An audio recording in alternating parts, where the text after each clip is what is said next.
Please subscribe my channel. Welcome student. Our new topic is equivalent fraction, समतुल्य भिन्न. So fraction which is obtained by multiplying or dividing the numerator and denominator by same number. या तो multiply करके या divide करके, किसको, numerator और denominator को, दोनों को ही करना है. न्यूमरेटर डिनोमिनेटर को या तो डिवाइड करेंगे कुछ नंबर का, सेम नंबर का, या उस पूरे फ्रैक्शन के अंदर मल्टीप्लाई करेंगे सेम नंबर का, तो आपके वो बन जाएगा इक्विवेलेंट फ्रैक्शन. लाइक इस एग्जांपल में आपको दिख रहा है कि 3 और 5 है, तो आप बताइए क्या कॉमन नंबर से डिवाइड हो पा रहा है? क्योंकि मैंने आपको बताया था प्रीवियस वीडियोस में कि न्यूमरेटर डिनोमिनेटर बेस्ट फ्रेंड है. इसमें जो भी ऑपरेशन होगा सेम नंबर से होगा, डिवाइड हो, मल्टीप्लाई हो, प्लस हो या माइनस. अब यहाँ पे हमें डिवाइड और मल्टीप्लाई का ऑपरेशन करना है विथ सेम नंबर. तो क्या ये 3 और 5 सेम नंबर से डिवाइड हो पा रहे हैं क्या? नो, ये ओनली 1 से डिवाइड हो पा रहे हैं. 1 तो सभी नंबर का फैक्टर होता ही है. तो हम यहाँ जो इक्विवेलेंट फ्रैक्शन बनाएंगे, हम यहाँ 2 इक्विवेलेंट फ्रैक्शंस बनाने जा रहे हैं. ओके, तो हम यहाँ पे मल्टीप्लाई करके बनाएंगे बच्चों. सो हम इसमें देखिए इनका कॉमन फैक्टर क्या है. अभी ये किससे डिवाइड हो रहे हैं? अभी ये ओनली 1 से डिवाइड हो रहे हैं कॉमनली. तो इनका फैक्टर क्या है? 1. तो अब 1 के अलावा हम कॉमन नंबर लेंगे, तो हम ले लेते हैं 2, है ना. 1 तो ऑलरेडी है, तो हम 2 से इंटू करेंगे. 3 2 जा 6 एंड 5 2 जा 10. ये एक बन गया आपका, ठीक है, इक्विवेलेंट फ्रैक्शन. अब दूसरा बना देते हैं. अब हम कॉमन फैक्टर ले लेंगे, सेम नंबर ले लेंगे 3 और 3 से इंटू करा हमने. 3 3 जा 9, 5 3 जा 15. समझ आया आप लोगों को क्यों इंटू किया? क्योंकि इस नंबर में 1 के अलावा और किसी का डिवीज़न नहीं जा रहा है. इसमें भी 1 का, इसमें भी 1 का, सेम नंबर होना चाहिए. तो अब डिवीज़न तो जा नहीं रहा है, तो इक्विवेलेंट फ्रैक्शन डिवीज़न से तो बनाएंगे नहीं, क्योंकि डिवीज़न करने पे होल नंबर मिलना चाहिए. अदर नंबर से अगर हम डिवाइड करते हैं तो हमें डेसिमल में नंबर मिल रहे हैं, हमें डेसिमल नहीं, हमें डिवाइड करने पे होल नंबर मिलना चाहिए. नहीं मिल रहा तो हमें इक्विवेलेंट फ्रैक्शन बनाने के लिए इनटू करना पड़ेगा. इनटू किससे करें? तो यहाँ पे 1 के अलावा ये किसी और, है ना, नंबर से डिवाइड नहीं हो रहा.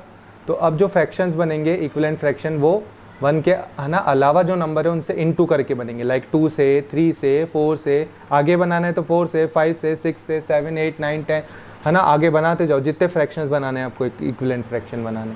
तो ये तो हो गया आपका एक तरीका, भाई इक्विवेलेंट फ्रैक्शन मल्टीप्लाई करके कैसे बनाया जाता है. अब मान लीजिए आपका कोई दूसरा क्वेश्चन हो, ठीक है, आपने ये देख लिया होगा आई होप अभी तक. अब हम दूसरा एग्जांपल लेते हैं आपके लिए. लाइक मैंने ले लिया ये एग्जांपल. इस केस में कैसे बनाया जाए? सबसे पहले चेक करना है क्या है 1 के अलावा और किसी नंबर से डिवाइड हो रहा है क्या नहीं हो रहा. देखो 1 से तो होगा ही. 6, 1 की टेबल में 6 टाइम, 1 की टेबल में 10 टाइम. 1 से तो होता ही होता है. अब 1 के अलावा किसी टेबल में हो रहा है, 2 से करके देखते हैं. क्या 2 की टेबल में 6 आता है? यस. कितने टाइम्स आता है? 3 टाइम्स. क्या 2 की टेबल में 5 आता है? यस. 2 5 जा 10. ठीक है, यानी ये 2 से डिवाइड हो गया. किससे डिवाइड हो गया? 2 से डिवाइड हो गया. तो इसका मतलब ये जो बनाया ना, ये इसका इक्विवेलेंट फ्रैक्शन है. तो देखो इसके 2 इक्विवेलेंट फ्रैक्शन कैसे बनाए जाएंगे? ये डिवाइड करके बनाया जाएगा. ठीक है, तो किस केस में डिवाइड करना है, किस केस में मल्टीप्लाई करना है इक्विवेलेंट फ्रैक्शन बनाने के लिए, अब आपको समझ आया होगा आई होप. देखो 6/10 को ये, क्योंकि आपका मेन फ्रैक्शन, ये मेन फ्रैक्शन क्या होगा आपका, जो सिर्फ 1 से डिवाइड हो रहा हो. ये तो 2 से डिवाइड हो रहा है, इसका मतलब ये पहले से ही किसी फ्रैक्शन का इक्विवेलेंट फ्रैक्शन दिया हुआ है, तो उसको पहले फ्रैक्शन में कन्वर्ट करना पड़ेगा. तो ये हो गया 2 3 जा एंड 2 5 जा. ये एक बन गया इक्विवेलेंट फ्रैक्शन. ठीक है, अब जो अगला इक्विवेलेंट फ्रैक्शन बनेगा ना बच्चों, वो इसका बनेगा, इसका नहीं बनेगा. ठीक है, तो सेकंड जो इक्विवेलेंट फ्रैक्शन बनेगा वो बनेगा. अब आपको देखो ये कैसे बना, जब आपने 3 में 2 इंटू किया, 5 में 2 इंटू किया, तो ये बना था आपका 6/10. तो ये तो ऑलरेडी आपको गिवन है, ये तो ऑलरेडी गिवन है, तो ये तो बनाओगे तो फिर एग्जामिनर कंसिडर ही नहीं करेगा. तो इसके अलावा आपको कुछ बनाना है. तो इसके अंदर 2 तो ऑलरेडी मल्टीप्लाई करके ये फ्रैक्शन बना हुआ है, ये फ्रैक्शन था, ये इक्विवेलेंट फ्रैक्शन था.